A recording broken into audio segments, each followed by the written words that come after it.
you pick a staff, you want to know, like, people people you trust, people, got to do that. And so these two guys that I'm about to call up, and I think it's good, like, today's flow has been really good. You guys have gotten like really good information on like collegiate strength conditioning, like how we do it in South Florida. Then you had Coach Hillmann talk a little bit about like his philosophy and what he believes and all this good stuff. And then Dr. Ted just blew everyone's minds away. And then you had Connor talk about nutrition. And then the amount of questions that people have asked me about, like, Coach, like, how do I get involved in South Florida?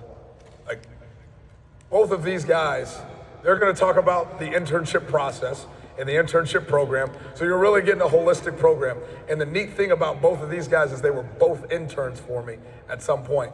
So like my first two hires that I made at a place like South Florida were my former interns. So like, it's pretty cool. Like I was talking to one gentleman, I think it was Bryce, I was talking to around here, but he said, Coach, like, what advice would you give me to like, I said, the environment you want to be in, like, go get in it. If you wanted to work at the Division I level, like, go get in that environment. If you want to work at the high school level, like, go get in that environment. If you want to work private sector, like, go get in that environment. So these guys are going to come up and talk about like how we do it with the internship program, and they're the best in the country at doing it. So first one, I call him Little Hillmann. Big Hillmann's right there. Jacob Hillmann, give it up for him real quick. And then Coach Sykes.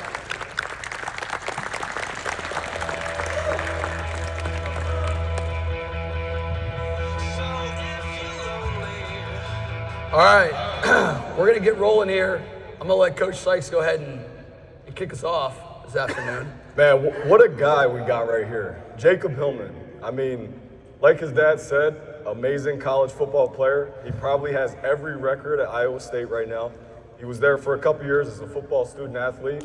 He's got his mentors there, from his dad to his mom, Coach AT, Coach Mickey Marotti, Coach Matt Campbell, Dave Andrews. He spent some time at Ohio State as an intern, spent some time at Eastern Michigan as a GA, spent some time as the youngest director of college football strength and conditioning at Eastern Illinois, and now he's here with us. We're absolutely blessed to have him. Appreciate it. I'm gonna talk about my mentors real quick. I'm gonna give Coach Sykes a little shout out, but my mentors, the first two that I'm gonna hit on today, are the two on the end, okay? They're both here. I'll start with my dad. I was given unbelievable guidance and mentorship and leadership growing up. I was able to watch him have a tremendous impact on student athletes, really for the last 26 years of my life. So that's been a really unique opportunity. And when I was getting into this, I really, there was no other option for me. This has always been what I've wanted to do, and he's been such a tremendous resource. And then my mom, she is by far the best athlete in the family. Not one, not two, but 3 national championships in field hockey at Old Dominion. Went on to be a field hockey coach at Ball State. Sacrificed a lot for us, so I'm forever indebted to her.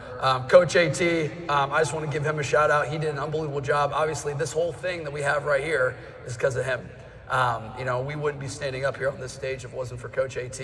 I do want to set the record straight a little bit. It was not a projectile vomit. It was a completely normal vomit, the first ever lift. And again, all jokes aside, he's been a tremendous mentor for me. And I wouldn't be up here or down here in South Florida with him if I didn't love and trust him. Coach Mickey Marotti, man, I don't know if there's a better motivator of young men in college football than Coach Mick. I was able to watch him do it better than anybody else, and that was a really good opportunity for me. Coach Matt Campbell was my head football coach in college. I have known him since I was a kid, and the way he can lead a group, lead young men, I'm very blessed that I was able to see that over the years. And then Coach Dave Andrews was my head strength coach for most of my playing career. I learned a lot and gained a lot of mentorship from him. Okay, but without further ado, Coach Sykes, man, what a tremendous, not only assistant strength coach, okay, but leader, friend. He does an unbelievable job. I don't know, there's not many people I know personally who have more conviction than Coach Sykes. It doesn't matter who he's talking to. He's the same guy all the time. He doesn't have it on here, but Lock Haven University football in PA from Delco. People who don't know, Delco stands for Delaware County, right South Philly area. University of Florida intern during COVID. Went to Ohio State, was at UMass. Like Coach AT said, he was there for like 5 days together. He didn't put Campbell GA ship on there, which I think is strange. I think he should have. Bowling Green, 24 to 25, and came down here to South Florida with us. So give Coach Sykes a hand. All right, now we're gonna get rolling, okay? Now, before we get into our hiring process and our developmental process, we're gonna talk about what makes a good intern, okay? Our non-negotiables are the things that we need, okay? These are the things that we need from the guys we bring in for our internship, okay? And the first thing that we have on this list is not their ability to program, okay? It's not how apt at exercise they are, is they gotta be a good person, okay? Good people make really good coaches. Okay, and at the end of the day, we are teachers, we are educators. We can only coach these student athletes to the level of our relationship, okay? So again, I think we gotta be transformational in a very transactional time of college football. So I think, number one, we gotta get good people in here. Good people make good coaches. Humble, hungry, and smart enough, okay? It's different than when you're hiring an assistant, okay? When you're hiring an assistant to your staff, like Coach AT talked about earlier, you're trying to fill a gap. Right? You're trying to get something that you don't have. Well, we don't need our interns to have a niche, okay? We don't need them to be good programmers, okay? We need them to be humble enough to know that they don't have all the answers, but hungry enough to be able to go find the answers, okay? And again, I think that's really important to understand because, again, you don't have to be the smartest dude in the world and be like, I want to go be a strength coach, okay? I'm a good bench presser, I'm a good squatter, okay? At the end of the day, humble, hungry, smart enough is what we're looking for. No baggage, okay? Our interns, okay, are a reflection of us as a staff and of our program, okay? So we would rather have no intern than a bad intern, okay? So no back, and they gotta be relationship driven, okay? So really the relationship driven piece, I think it's very easy to get caught in the glamour and ambiance of college football, okay? If you're not in it to develop young student athletes, then you're in it for the wrong reason. Okay, it's very easy to, I'm gonna get my picture taken, put my Instagram bio, this, that, I'm a Division I strength coach, okay? But you gotta be in it, okay, for the love of development, okay? Can't be in it for loving the idea of being a really good college football strength coach. Now, the other stuff, this is stuff we want, but we don't necessarily need, okay? We want them to have experience in a team setting. Okay, we are not training individuals to reach individual goals. We are training a team to reach a team goal. Okay, so it helps to have experience in that team setting. Okay, we want guys with big time goals. We talk to our student athletes all the time about being the best in the world at what they do. We want our interns to have the same mindset. Okay, the standard's the same. Okay, relevant experience and a degree. Okay, that's gonna help in the how, anatomically, physiologically, mechanically, the how things work, and the certification piece is gonna help later on down the road for a job placement standpoint. Okay, now, our hiring process, we really have two stages. The first stage, we're trying to identify what our non-negotiables are. Okay, the same way we evaluate our student athletes, we're also evaluating our interns. So no matter if it's we get the applicant from an application online, or from someone in the field who we know and trust, we start with a cold call. Okay, the reason we start with a cold call is because we don't want rehearsed answers. Okay, we want the true, real, authentic self. Okay, so this is gonna give us the best opportunity to see what that is and see if they have our non-negotiables that we're looking for. I really think we gotta find out, did they do their research? Right? This is gonna give us a really good jump into their attention to detail. Okay, are they a class credit person? Are they just checking a box? I need to graduate, box check. That's not a guy we want. Are they asking the right questions? That's gonna tell us, man, what are they thinking about?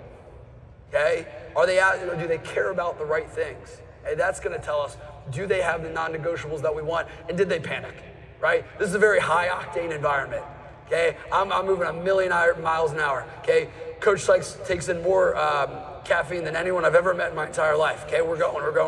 Okay, can you handle that? All right, so that's stage one. Stage two, okay, is the more formal, traditional interview process, right? Can they critically think, right? Do they ask follow-up questions? I don't want an answer of what you read in the NSCA textbook. Anyone can memorize a textbook, okay? Can you ask follow-up questions? Can you answer our follow-up questions? Are you critically thinking about it? And man, we allow our interns to sit in on this evaluation process because I don't think anyone can truly understand the demands of our internship better than our interns, right? So I think what a tremendous responsibility they have, okay, to help us evaluate, and I think it's really good for them. Now, we're also gonna challenge them, right? We're gonna put them in uncomfortable situations right there in the interview process to see if they can handle it. Every single day, okay, working in this environment, you're gonna have challenges. Coach AT hit on it, you're gonna have adversity. So the same way we want our student athletes to thrive through adversity, we want our interns to be able to thrive through adversity. Okay, the onboarding process. This is gonna start right when they arrive to campus. Okay, we set the expectation right away. There is no guessing. There's no guessing. We can't be mad at ourselves if we have poor interns, if we do a poor job setting expectations, okay? At the end of the day, you get what you tolerate. So again, we do a really good job off the bat setting great expectations for our interns. And notice, the second thing we're gonna talk about, day one, is the how-to, okay? And the first thing on this list is culture. And to me, culture is the sum of our actions and habits, okay? So how do we do things on a daily basis? And we're gonna preach the same thing to our players of be different. That's what our culture here is at USF, be different. We're gonna preach the same thing to our interns. They have to be different than the general population. They have to be different than a normal intern. If we're gonna talk to our players about being the best in the world at what they do, then we're gonna talk to our interns about being the best interns in the world, okay, at what they do. Exercises, all right? We teach every exercise the first week as if they've never seen it or heard of it or seen anyone doing it in their entire life. I think it's really unique if you walk into our weight room on any given day, every student athlete on the football team is doing every exercise in the same way, right? The same tempo, the same mechanics, and this is because we teach it the same way. So it doesn't matter if you're with me or Coach Sykes or Coach AT or Coach Foster, you're getting a very similar training experience, right? And we pride ourselves, again, in having a world-class training environment. I think teaching things the same way is really conducive to that. Coaching, right? And when I talk about coaching, I'm talking about the how, right? We try, now, if you ever come watch us train, the environment is, man, like we're going, okay? But we want it to be encouraging, okay? It's a blend between the environment is encouraging to our student athletes, but we hold a really high standard. And I think it's really easy to sometimes to get caught one way or the other, okay? When the truth is, I believe that, and we believe here at USF, okay, that there's a happy medium somewhere in the middle, and the vernacular, okay? These are the actual words we say. And we gotta have alignment in this area, okay? How we cue exercises or any movement has gotta be consistent across the board. So we don't want the experience, like I said, to be different depending on who you're being coached by. Rules and standards. This is the third thing we hit on. What's the difference? That's a great question, Coach Sykes. We're gonna talk about that. Rules. Rules are actions and habits that you follow because you have to, okay? You follow them because you have to. To me, standards are rules and actions, okay? Or standards are actions and habits, rather, that you adhere to because that's what's expected, right? They don't have to be consistently enforced. This is how we function on a day-to-day basis. They're just understood. So again, we hold our interns to a very high standard, and that's held throughout the entire duration of their internship. It is a privilege, and I tell all of those guys back there in the striped collared shirts, I tell them all the time, it's a privilege to work here at USF. It's a privilege. Okay, but to be rewarded with that privilege, okay, you have to be held to a standard. So again, there's a give and take. Now, what is their role within our program? Well, their number one job is the exact same one as ours, and it's to serve the student athlete. I like to call our interns logistics specialists. Okay, Coach Kenny Parker, one of my mentors at Ohio State, He has rules, okay, for every good strength coach, rules. The first two are safety and flow, okay? How does the room flow? The intern's job is really to facilitate the flow, right?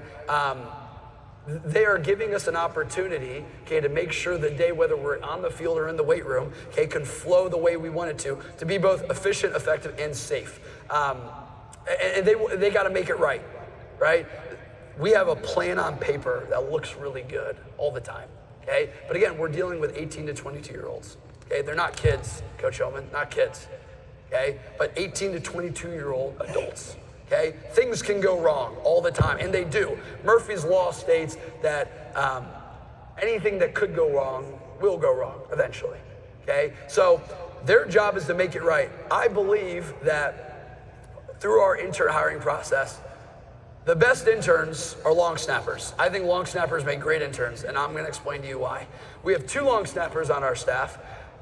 Long snappers do really, really well thriving in the dark. No one knows who they are until they royally screw something up. And I actually think that's a pretty good picture to paint as what our interns do, right? We would notice if our interns weren't there, just like we would notice if we went out to kick a field goal and the long snapper didn't run out there, right? We would notice if they weren't there, but man, I think they do a really good job facilitating the logistics. And man, it all matters. One of my mentors told me when I was first getting started, never stop being an intern. And I think that's really good advice, and it's really stuck with me.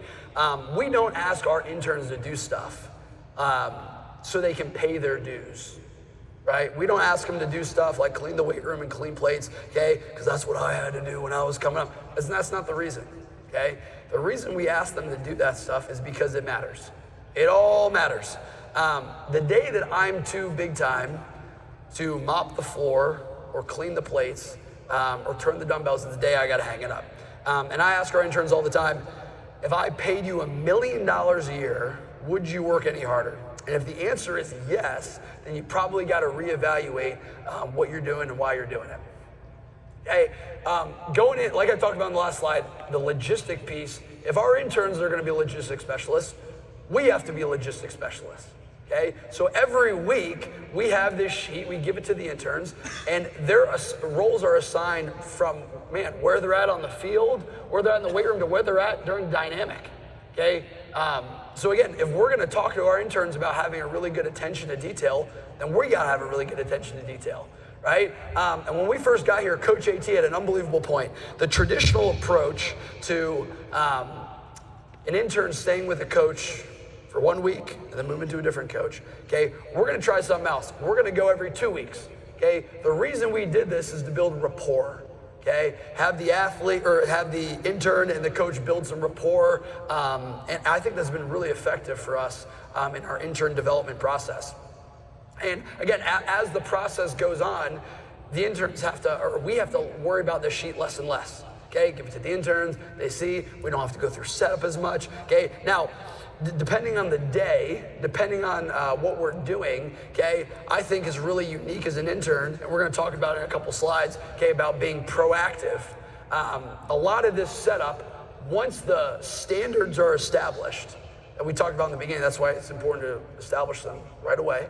Once the standard is established, we don't have to coach it as much. And this sheet for us becomes a little more mundane. Now, the developmental process. Okay, and we break it down into practical and foundational. From a practical standpoint, we teach the interns, coach the athlete, not the exercise. Okay, the one big issue that I see with interns who come in is they just cue into the void. They just say things, okay? They're just cueing, but freaking get lower, well, this, that, and the other. Eyes follow hand. Eyes follow hand, they're just saying things. No one knows why, they're just doing it, okay? Coach the athlete, okay? Coach the athlete, and again, examine, correct, and adjust, okay? When I was first getting into this, I told my dad, I'm like, I want to be a strength coach.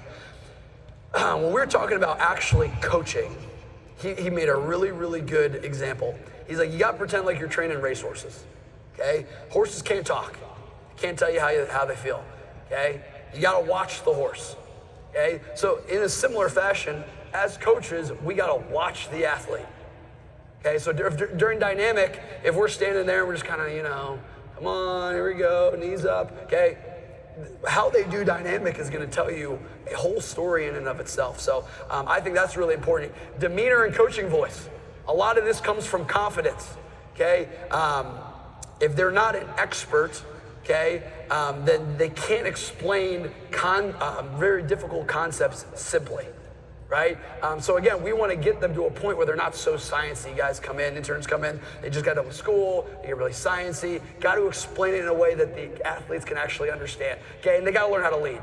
And I think this is a piece that people forget. I think it's hard as interns. You have a student athlete who's been there longer than you, okay? He's been in college football for 5 years, and he's probably older than you. Some of these guys, some of our interns are younger than the players, okay? So that can be weird, that can be awkward. You gotta learn how to lead those guys, right? You gotta learn how to lead athletes who are actually more used to this chaotic environment than you are, right? And you gotta learn how to lead other interns. You gotta learn how to lead people who you're friends with. You gotta learn how to lead people who you're the same age as. I think that's really hard, and that can be awkward at times. So leading in and of itself is a skill. Now, foundationally, Coach Sykes is going to hit on a lot of this stuff, okay? And Coach AT really talked about it earlier, but we teach the basics, right? We teach why we do things. We teach why we do things here at USF. We teach why people do things in college football all around right now in the present.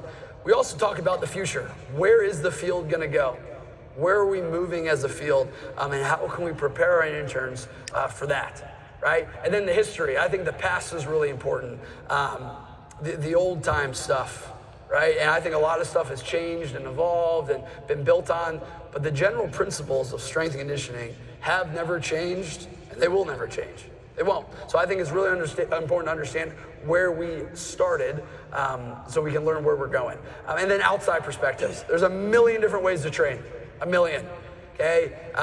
And I think exercise selection, sets, reps, this, that, and the other, man, I think it's important. Is it the winning edge? I think how you do what you do is the winning edge, but I think it's really important to understand the how. Now, what makes a good intern? Okay, a good intern is proactive, right?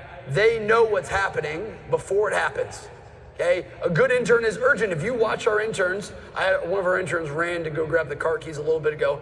Again, keyword ran, he ran. If you watch our interns, they run everywhere. Why do they run? Well, it's very simple. Running is faster than walking. Things get done quicker. It teaches urgency. I think that's really important. And then confidence. Okay, we talked about you gotta have a little moxie on the floor, right? You gotta walk around like you know, and if you don't know the answer, okay, you gotta be able to have the confidence to go find it. Now, this is very similar, like I said, to the recruiting process. Okay, we're recruiting athletes. And if we have a bad intern, one of two things is the case. We're either a bad recruiter or a bad developer. We either recruited the bad intern, the wrong intern rather, or we did a poor job developing him. So again, this is what to us makes the intern good or bad. And really, what does it look like? The same way we watch film with our student athletes, we watch tape with our interns. We have it filmed. Okay, we have an amazing video staff here at USF. We have them videotape the field. And again, we can watch our guys, but we can also watch our interns. We can coach them on coaching. So this first deal here, okay, you're gonna watch this clip. It looks like a very mundane, normal prowler push competition. It's 1v1v1, okay, and they're just going 10 yards. You go ahead and roll the clip. They're just rolling, okay? Now, again, if anyone's watching this, normal people are watching, they're like, all right, cool. They got open space, they're going, there's a winner, there's a loser. Now, how we break it down with our interns is, again, we look at it as, are we being proactive? Do we have confidence? And if you go to the next slide right here, okay, in the beginning, if you go ahead and play it, if you watch Blake, right here, Blake is doing an unbelievable job being proactive. He sees guys around the line, or the goal line. Okay, he sees guys down there. He's getting them out of the way. He's doing a really good job being proactive before issues actually arise. Go ahead and play it.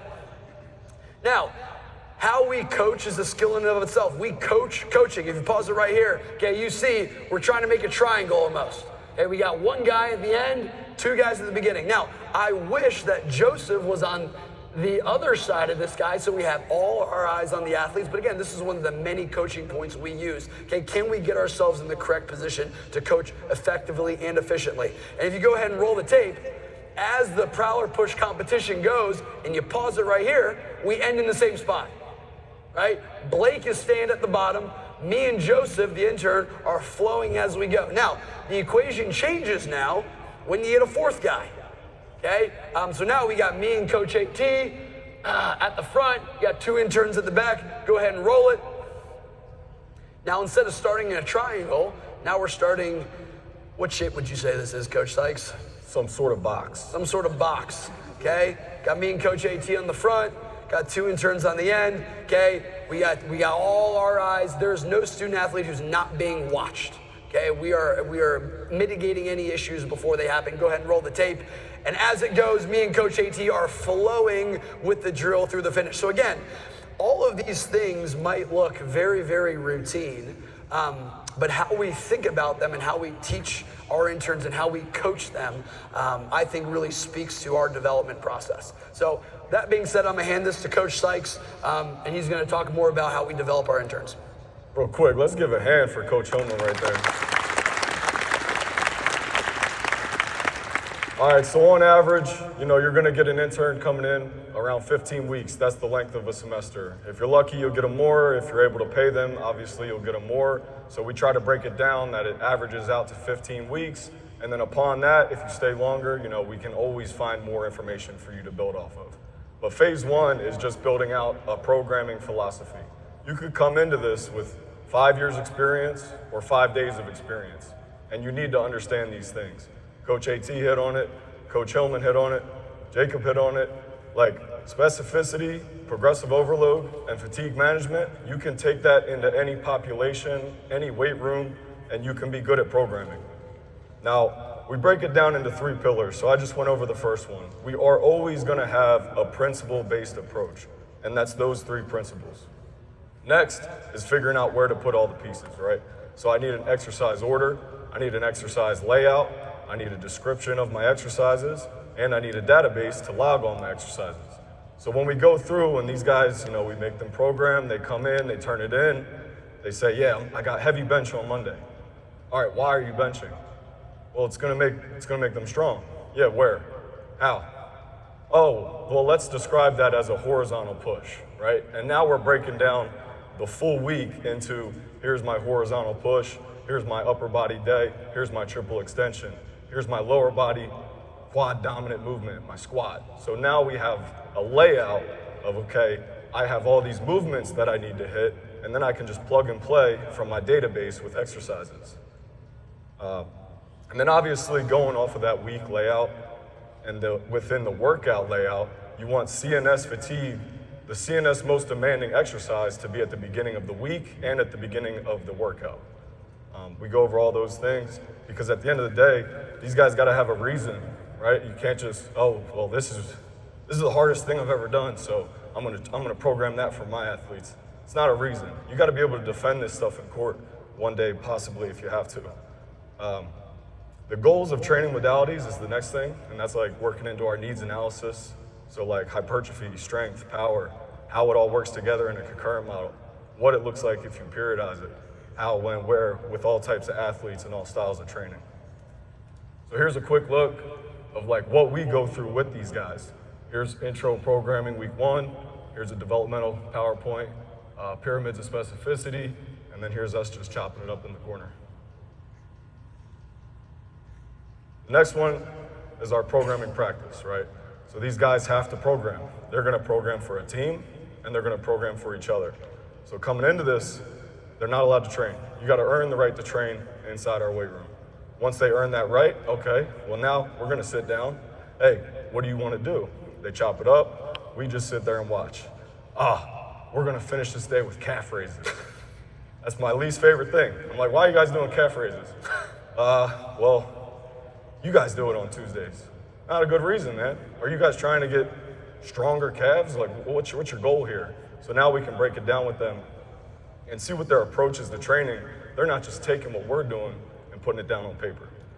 The first project is obviously team-based. So like, They'll come in, you got wrestling 6 weeks, you got basketball 6 weeks, you got, women's softball 6 weeks. And then on top of that, this is like almost their welcome to Excel moment. A lot of guys come in and they're like, I have no idea how to use Excel. Good, figure it out. See your program in 3 weeks, we'll see how it looks. The next piece to that is printing it off. We have struggled with that too. You gotta learn, margins on the paper. When I go to print Excel, if I send it to Coach Hillmann, I got Monday on 4 different sheets. So this is all like a good learning experience of how to actually put a program on paper and then how to print it out. Next thing, we use, obviously, our principle-based approach to now explore, like you said, the history of strength and conditioning. There's so many people that you can learn from that have done it before you. So we go over different topics, we make them present on it. Jim Wendler, 531, tier system, Joe Kent, West Side Barbell Book of Methods, Louis Simmons, Dr. Mike Israetel, Renaissance Periodization, Charles Poliquin, even more. And the last thing, they have to present that project to us, whether it's on the 531 or whether it's on the program. They're gonna present it and they've got to defend it in front of the staff. Here's just a look at one of our interns. He did a wrestling program. There's a 4-day split. We got him a nice layout set up, and then he's got to talk through and defend this in front of us. And then here's some resources that we use to teach these guys about the history of strength and conditioning.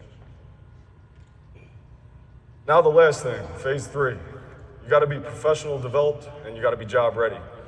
So we're going to work with you on your resume, your cover letter, your references, and we're straight to the point and we make sure that we're honest with everything we tell these guys. Like, it needs to look good. It can't have a bunch of fluff. It needs to be in chronological order. There needs to be margins. All my dates go down in a straight line on my paper, and it gets checked by us as if it was getting sent to a coach. Next thing we do is mock job interviews. So they come in, sit down, and we're interviewing them. Tell me about yourself. They're like, well, how should I say it? And we're like, this is an interview, man. You're not gonna say this to the guy interviewing, let's go. So we do that next, and we're just trying to prepare them for that full-time gig. And then the last thing is midterm and final evaluations, like Coach Hillmann talked about. So halfway through, we do peer and one-on-one evaluations. And then at the end, we do final evaluations, exit interviews, stuff like that. The biggest thing for this is honesty is key. And the coolest thing, I think, is the peer evaluations, because no one spends more time together than them. So then we bring them in, we just kind of sit back and say, all right, here we go. You evaluate the interns. All right, next, you evaluate the interns. And we get to really see, like, all right, what is it like to work together, because we miss a lot of the things that they see on a day-to-day basis. Here's the midterm eval, the weekly journal that we have them put in every week, and then some sample job interview questions that we go through with them. The last thing, some final remarks before we finish this up. This is like one of the biggest and most important things that your strength program could have. Because at the end of the day, one of these guys could be your next hire. Or later down the line, they could be hiring you. This job is just so nomadic and there's so much turnover that you need to keep those connections strong. And the people that you're putting out into the field, you need to care about it and invest in them so much so that one day maybe they're hiring you or that you're hiring them, just like we were with Coach AT. And it's so important because, like Coach Hillmann hit on earlier, like, we're responsible for a group of human beings. So like, mom and dad drop them off at the school, they're in our hands now. And so everything we do, there has to be a reason, it has to be on point.